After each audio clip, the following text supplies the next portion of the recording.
إلهي بارمعنا سبحانه وتعالى سيدينو مغليني وحين خطبتنا مانتا اسكو حسوسيني فتنكا دعايا أم بجرة أم بين أركنا بين مغلينو إن لوبا هي قفك مسلم كي إنو كدكتونادو إنو اسكيل عليو إنو موقف كقاطو إنو كدلالو سيدي وقبت بالي لها إلهي سبحانه وتعالى كتاب كيسا قرآن كا النبي عليه الصلاة والسلام سنة ديسا إن بدن أيينو بدقين فتنكا أدونك مركا وحويا كدعايا قفك مسلم كاسوا جايا إن لا يسكيل عليو إن لقدك تونادو وحيالنا كيصنيا إن لا يسكدوا محايا للرادة وناكسنين ayay qofka ku yeelanaysaa oo bulshada ay ku yeelanaysaa oo dhammaan waxa weeyaan ummadaha ay ku yeelanaysaa fitanku marka ay dhacaan sidaa daraadeed ayaa fitanku laba qaybood ayay noqdaan fitan amba fitna qofka ku gaara oo qofka ku dhacaysa qofka diintiisa ayaa la imtixaami karaa ee fitan kaga dhici kartaa ubadkiisay kaga dhici karaan xoolihiisa kaga dhici karaan naftiisa ayay kaga iman kartaa qofkii fi imtixaan buu u taagay inta adduunyada uu joogo sidaa marka ay tahay waa inuu qofku meel walba ka digtoonaado yani sideedaba adduunyada imtixaan baynu ku jirnaa imtixaankaa meel kasta oo ka mida waxa loo baahaya inaanad ku dhicin oo diintaada aada ilaashato oo naftaada macaasida iyo xumaanta iyo wixii ilaahay calagelinaya aad ka ilaaliso ubadkaaga waxa weeyaan aanay kuugu noqon imtixaan kaa fidneeya diintaada iyo waxa weeyaan noloshaada waxyeelo kuu soo jiida aanay noqon oo ilaahay daacadiisa iyo wuxuu kuu abuurto adduunyada kuu keenay aad ku ilowdo xoolahaaga ilaahay ku siiyey inaad wajuuhda khayrka u adeegsato oo aanay sabab kuugu noqon waxa weeyaan kuwa diintaadii kaa fidneeya kuwa markaa waxay naftaadii fidneeya kuwa dhibaato kuu soo jiiday inaanay noqon ilaahay baa inoo sheegay innamaa amwaalukum wa awlaadukum fitna ubadkiinna iyo xoolihiinna waa fidno weeyaan imtixaan bay idinku yiro waa laydinku eegayaa bal inaad waxa weeye xoolahaagii sidii ilaahay ugu talagalay aad u adeegsato ubadkaagii inaad u koriso sidii ilaahay kaa doonayay ood wax u barto oo xuquuqday kugu lahaa inaad uga soo baxdo waa imtixaan iyaguna ku haysta oonay kaa mashquulin wuxuu ilaahay kuu abuuray sidoo kale walaalayaal fitanka dhaca waxaa ka mid ah masaa'ibta wareegaysa dagaalada dad buu ilaahay ku fidneeya dad baa carabka u qaada dad baa sabab u noqda ummado dhami inay baaba'aan ummado dhami inay dhintaan ummado badan inay qaxaan ummado badan inay waxyeelo soo gaadho qofka haddii taasoo kale la geeyay lafteeda waa fidnad weeyaan halka dadka qaarkood ay u noqdaan fitan markay dhacaan kuwii qaboojiya ee heshiis ka shaqeeya ee khayr iyo wanaag ka shaqeeya waxyaalada nimanka nagu jira ee warbaahinta iyo waxaan caalamkan isku furnay waa fitan iyo imtixaan adigoo keligaa wad imtixaaman tahay oo baalkaa maanta aynu jeebabka ku wada haysano qofku markuu qolkiisa la galo isaga iyo ilaahay baa isog wuxuu daawanaayo wuxuu duubaayo wuxuu ku hadlaayo ilaahay ma raalli gelinaysaa mise ma raalli gelinayso sidaa daraaddeed walaalayaal imtixaanada faraha badan le aynu ku jirno waxaa loo baahan yahay inaynu ka digtoonaano sidaa daraaddeed waxaan jeclaysaa alxadiid oo xadiista nabigeena ka mida sala allahu calayhi wasalam daqaa'iq inaynu isu taagno nabigeena calayhi salaatu wasalaam xadiisu maqdaad bin camr uu ka warinayo ayaa waxau leeyahay ina asaciida laman juniba alfitan ina saciida qofka liibaanay qofka guulaystay dhammaan guul baynu wada doonaynaa dhammaan liibaan baynu wada doonaynaa nebi maxamedna calayhi salaatu wasalaam wuxuu inoo sheegayaa qofka liibaanay ee dhabta ah qofka guulaystay ee xaqiiqa ay tay guushiisu waa iyo tawakaasi nebi maxamed baa inoo sheegay wuxuu yihi laman juniba alfitan kaa liibaanay waxa weeye ninka fitanka laga fogeeyo ninka fitanka iyo imtixaanada lagu dhacayo laga fogeeyo kaas weeyaan ka liibaanay waa liibaanay cid kale sheegin ee saadiqu lmasduuq alladii laa yandiqu cani ilhawa in huwa ilaa waxyu yuuxa nebi maxamed baa inoo sheegaya ninka laga yaabo inuu guulkiisa ka galo marka fitanku geesaha ay la soo baxdo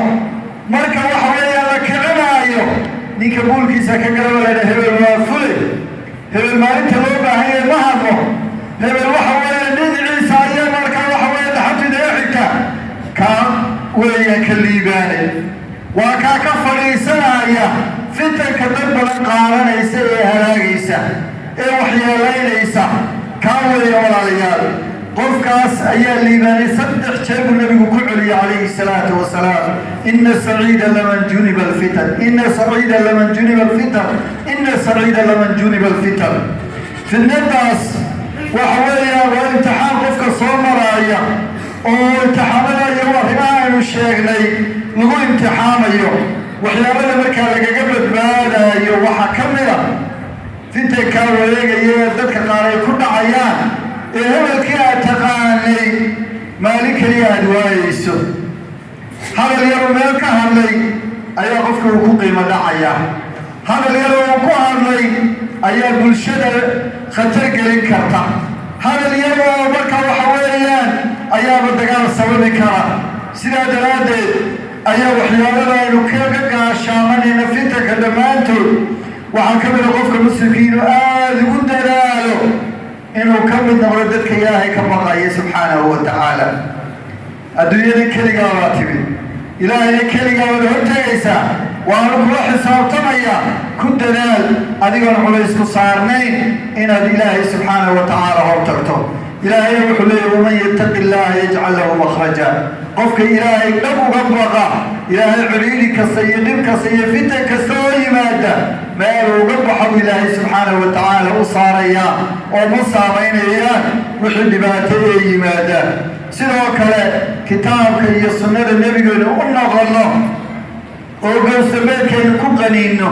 maxaa inoo diiday tallaabo kastaynu qaadayno qofkeenna iyo qoys iyo qaran inteenuba tallaabo kastaynu qaadayno inaynu kitaabka ilaahay u eegno oo aynu isweydiino waxani ma bannaayin mise ma bannaana maxaynu ku badbaadaynaa maxaynu waxa weeye kaga nabadgelaynaa kitaabka ilaahay subxaanahu wa tacaala ilaahay wuxuu inoogu soo dejiyey inaynu ku dhaqanno walaalayaal inuu maxakamadaheenna yaallo in guryaheenna uu yaallo innagoon isku xukunno guryuhu ka bilaabmaya ilaa halka ugu sarraysa aayad kastoo la khilaafaana waa ina haysataan ilaahayna waa ina weydiinayaa imtixaamadaanay ka mid tahay in kitaabka ilaahay aan lagu dhaqmin waa meelaha lagu dhacay ee lagu guuldarraysay bay ka mid tahay waxaa ka mida walaalayaal ilaahay baa le waman yactasim billaah faqad hudiya ilaa siraati mustaqiim qofka ilaahay subxaanahu wa tacaala diintiisa ku dhega waxaa ilaahay baa jidka toose ku hanuuninaya cid kasta cid badan iyo cid yar iyo qof hadday tahayba marka labaad waxaa jira marka imtixaanaada yimaadaan masaa'il aan kala caddayn waxyaalo u baahan in diinta looga noqdo in culimada loo noqdo oo wax la weydiiyo oo waxa weeye laga fatwo dalbo oo qof waliba aanu isagu sheekh isku noqonin diintu waxay karaamo ku leedahay dadii waxa weeyaan ciddii wax taqaanayba in looga dambeeyo culimmadu markay masaa'ilka qaarkood ku yimaadaan dadka takhasuskooda bay ku noqdaan dhaawacyada markay xaqayaan dee dhakhaatiirtay u diraana yidhahda malawarkaa noo soo eega hadday arrin dhaqaalo tahay dhaqaalayahankay u diraana yidhahda noo soo qiimeeya wixii diinana waa in ayaga looga dambeeyo wixii caafimaadana dhakhaatiirtay weydiiyaan laakiin waxaad moodaa waxa kaloo dhan ciddooda waa looga dambeeyaa laakiin culimada waxooda waa lagu haystaa diintu ay waa barteen ee aqoonta u lahaayeen waana meelaha dhibaatadu ka imanayaan bal waxaynu arkayn toddobaad kale ugu dambeeyey nin culimada ka mida oo ducaadda ka mida oo waxa weeyaan imaam masjid ahaa oo la leeyahay waxa weeyaan ina yar buu kufsaday oo shan bilood beel lagu haystay oo kadibna la yidhi waxa weeya iska tag waxba dembi waa lagugu waayey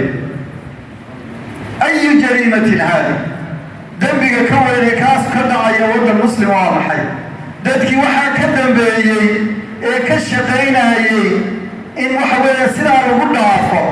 oo culamadana waxa weeya sidaa loogu xadgudbo mid maaha oo laba maaha oo saddex maaha oo afar maaha ninka macallin qur-aanka isagoo ardaydiisii u dhigaya laga soo dhex qabanaayo ee haddana la odhanayo waxbaa lagu waayey qaarkood sanada ku xidhaayeen oo la sharaftilaayo arrintaana waa cid baa ka shaqaysa dad baa ka shaqeeya kufsigii culimadu ay ka hortageen iyo wixii laynoo walaaqaayey ee laga qayliyey waxaasuubaa laga shaqaynayay waxyaalo badan oo maanta waxa weeyaan jira oo hadal iyo markaa waxa weeyaan u baahanaa fara badan laakiin waxaa intoo maaragtay qofka la soo qabto oo xuquuqdiisii sidaa loo galo oo shaqadiisii laga xidho oo karaamadiisi meel lagaga dhaho haddana iska tag la yidhaahdo wax saxa maa waa in aad ka tag la odhana kii keenay la yidhaha gal adigu halkii isagu ku jiray arrimaha in aad iyo aad la iskaga ilaahay laga foojignaado waa ma nihin ma odhanayno qof qaldami kara ma jiro culimada laftooda way qaldami karaan laakiin halkaa timir laf baa ku jirta arrintaa waa in loo fiirsado weeye walaalayaal oo aad looga digtoonaado waa dagaal toosa oo ku socda goobaha waxbarashada ee qur-aanka warbaahinta waa u fiirsada arki maysaa meeshii doontaa noqda Soomaali meel ay degto macallin kale oo la leeyahay waxbuu sameeyey meelaha qur-aanka ayaa meelaha maqlaysaa waxbaana markaa waxa weeyaan wax meel fog ka socda weeyaan waxaa kaloo walaalay lagaga badbaadayaa fitanka oo ka mid ah dadku iyo bulshadu inay noqoto bulsho aan degdegin qofku markuu wax maqlo waa inaanu degdegin oo markaaba waxa weye waxay nagu badan qofki inuu gacan qaado amba hadda waxaa jira baalkayna hor jeegana mikrofoonka amba waxa weeye tiifiyada qofku waxbuu maqlaya wixiisa loo fiirsan buu hadlaya wuxbuu iska dhex tuurayaa goorna uu ogaanaya wixiba sidii maaha waxaa laynooga digay waxa degdega la yaqaano la yidhaha nabigu wuxuuhi calayhi salaatu wasalaam rifqu maa kaana fi shayin laa zaal dhibirsanaanta iyo dabacsanaantu shay kuma jirto ilaa way wanaajisaa shayna lagama waayo ilaa way xumaysaa oo waxa weeye way fool xumaysaa mar walba inaan la degdegin oo laga fiirsado qofku tallaabadu qaadayo ficilka uu samaynayo qowlka uu ku hadlayo waxay ka mid tahay waxyeelada diinteennu ina fartay ugu dambayn maadaama aynu sheegna walaalay fitankaasi ay jiraan oo macaasidii ay soo shaacbaxday mas-uuliyiinta iyo dadka ka shaqaynaya ayaamahan suuqii hargeysa ee hortaa la yidhaha khayriyada waxaad meelaya magacaa mala in laga bedeli doono siday ku socoto xumaanta iyo fasaadka ka dhacaaya iyo dhallinyarada iskugu imanaysa dadkeenu tarbiyadaynaynay waqtiyadii imtixaanada ay soo dhow yihiin dhallinyaradii inama iyo hable halkaabay joogaan dad iska daag qofkii lugeynayabaa waddanaa mari karayn habeenkii markay lixdiyo marka ay gaadho la isdhexgelaya inama iyo hablaba dab iyo kabriid haddaynu isku qabanno benziin iyo dab haddaynu istusno dee gubashaa ka imanaya inama iyo hablaya iyadoo guryahooda ka soo baxay nicmo ku kor ah ee soo dhergay halkaa marka la iskugu keeno waxaa dhalanaya waynu ognahay laakiin yaa sabab u ah sabab waxa u ciddii mikrofoonada ugu rakibtay sabab waxa u ah ciddaa heesaha u gelisay dadkii meheradaha qaarkood shaqaysan karahayn maalinta 18 dee haddii la dabaaldego maalintaa la dabaaldego laakiin ayadoo laba toddobaad ka cadsantay ama 10 cisho ka cadsantay inuu suuqeena khatar galo walaalayaal wax ilaahay caradiisa keenaya wixii ciqaabo ka dhacay weeyaan waa fitanka muuqda weeyaan ilaahay aa lagaga boqo subxaanahu wa tacaala dadka qabanqaabanaya arrimaha ku jira arrintaa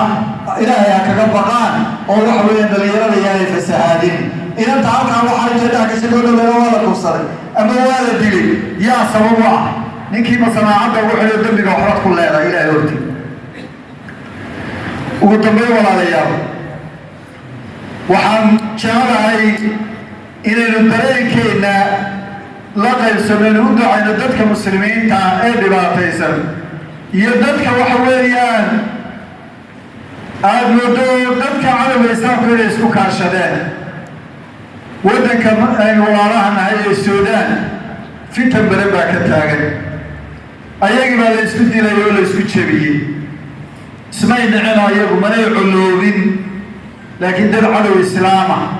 ودود الإسلام والإسلام ومقع دون هاي وقال كل مقع الإسلام كالشجرين ما كالشقين أيها وبربرين أيها وقوقين أيها سنين نقل اللي نوسو بابنية اللي نوسو وحوية هيك اللي نوسو قاسي إلهي سبحانه وتعالى لكن بدبادي صوماليان نوران بإسرائيل لكن إلهي بركيه هل كودي ويقول دين قاسي وخير قاسي ومساجد قاسيس سودان وحوية الملكة والإسكن تحامية وحي نرمضي إنه ندعين ولا ليان وحكرا ما تيجي ندعين نرمضا ودك التركية waxaa doorasho ku jira ninka la yiraahdo madaxweynaha Tayyip Erdogan waxaynu Ilaahay subhanahu wa ta'ala hortiisa ka qiraynaa ninkaasi wadanka wax weyn inuu qabtay islaamkana wax badan inuu qabtay qof muslima oo magac leh oo diirasho leh oo kelmadiisa oran kara inuu noqday أيها الله سبحانه وتعالى وتسكر قرينا وحلو قرينا إن الوحتر كيسو كوكار نقول ودن كيسو وماشو كسو قاري يالكو قارسية ما أنت الوقنا هاي الوحتر كيسو إن قارسية ما لقضن ميل فقد إنا قارسو مالو ميل قارسية وصوب النقضي مركي لبابية وحواليان نقول فرحية مصيبة دي إساقاوي من وحواليا مقالة دي قيمة قدشو وحوها جاجا مقدشوا وحرق يسوها جاجا ويا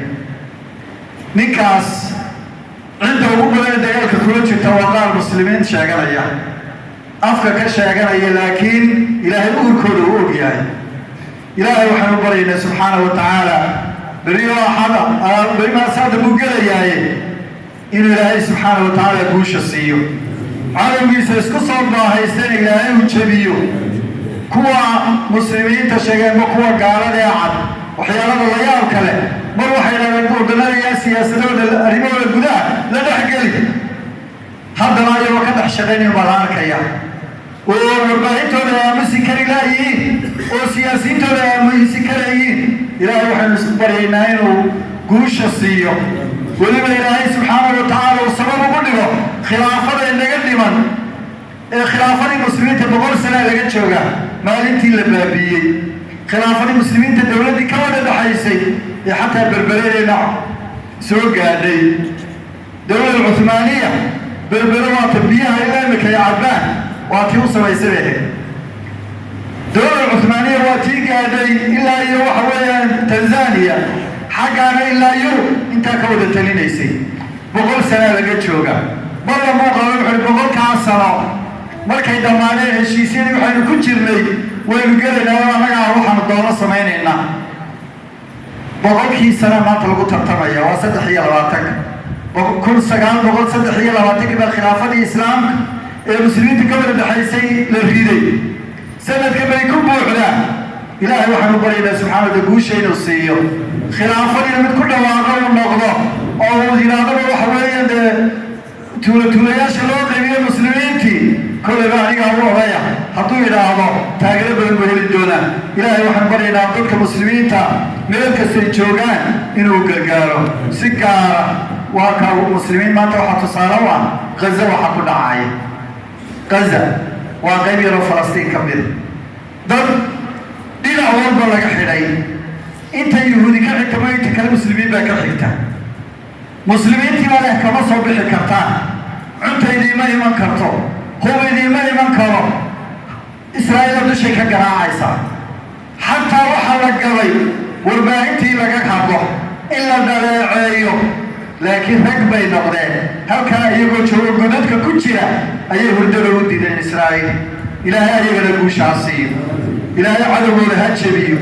إلهي يهود ناس سببها وغني لا يكون قعان أو قدس أيونا قتمد حرة أو يكون على سنة ثم صلوا وسلموا من أمرت بالصلاة والسلام عليه إن الله وملائكته يصلون على النبي يا أيها الذين آمنوا صلوا عليه وسلموا تسليما اللهم